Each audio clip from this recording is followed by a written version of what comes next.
Hello, everyone. Good morning, though. Good evening to a couple of you. So I said a few weeks ago that I would talk a little bit again at some point, or lead through the thumbs touching anchoring exercise. So that's what I'll do this morning. But I'll just say a few words before that about it and anchoring in receptive practice, because there are different ways that we can anchor in meditation or use that term. And in receptive mindfulness practice, mostly we don't direct the mind, which is what generally you're doing in anchoring practice. We don't direct it to a particular object. The mind is more undirected, it's more open and receptive. And the practice is to allow the attention, the awareness to know whatever is arising within the whole field of awareness. We don't tend to sort of limit the sort of field of awareness, which again you do a little bit in anchoring practice, well, to a greater or lesser degree. But sometimes it is helpful to direct the mind a little, and also to limit where the attention goes to some degree. And that's particularly when we're looking to steady the mind. If the mind feels if you feel a bit all over the place, and it's very, very difficult to just be present, then anchoring can steady the mind. It can stabilize awareness a little bit. So we give the awareness some support, if you like, from samadhi, from this stabilizing factor in the mind. But we stabilize the mind, or we use the anchor to stabilize the mind, but still with that flexibility, that characteristic flexibility of receptive practice. And that allows the mind to stay natural. So I first did this practice with Mokshika, who many of you will know from when he used to sometimes lead this session. And he talks about having an attitude that's playful and permissive. So we're playing with how much we can be aware of, or we're playing with and open to new ways of attending. So if you like it, it can sort of wake up the mind a little bit. It's very easy to get into ruts with the practice and to feel, oh, I don't want to do anything new. I just want to do what I'm used to doing. But actually, this can help just yeah, just really wake us to the present.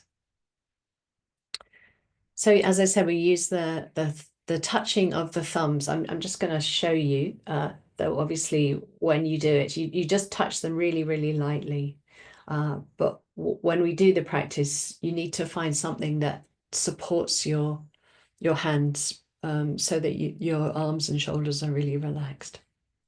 But the aim is to place just a small amount of attention on the sensations of the thumbs touching, and at the same time have a broad awareness. And we'll probably focus on one sense sphere at a time. So we won't initially just open up to everything. So maybe, I don't know, 15–20% of your attention on the anchor, on the touching of the thumbs.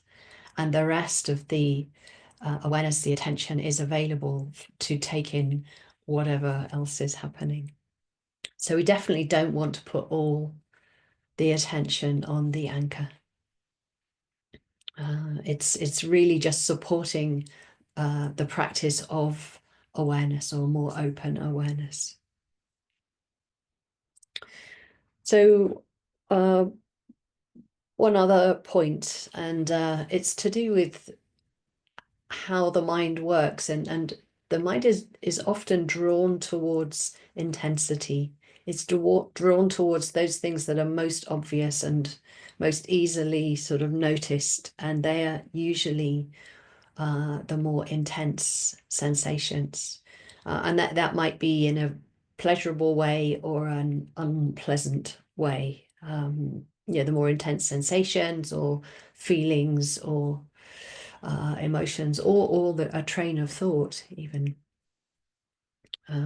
But with this practice and using the anchor in this way, it opens up the world of neutral Vedana more. So it opens up a realm of more subtle experiences. And when we have if you like, a range of more subtle experiences, that encourages the awareness to also be more subtle and therefore more effective, because it's able to pick up more of what's going on, more flexible, more effective, more subtle.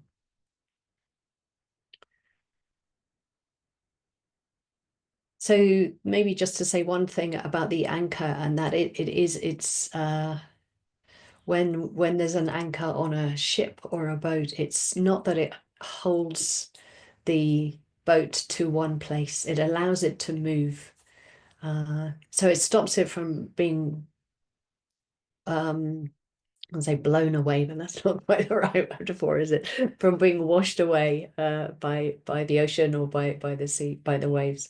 But it gives it enough stability that it stays roughly in the same place, but it moves. And if it didn't move when a big wave came, then the anchor, the chain holding, connecting the anchor to the boat would break. So perhaps you can bear that image in mind of a certain flexibility that the anchor brings. Okay, that's all I'll say. So if you like to set yourselves up.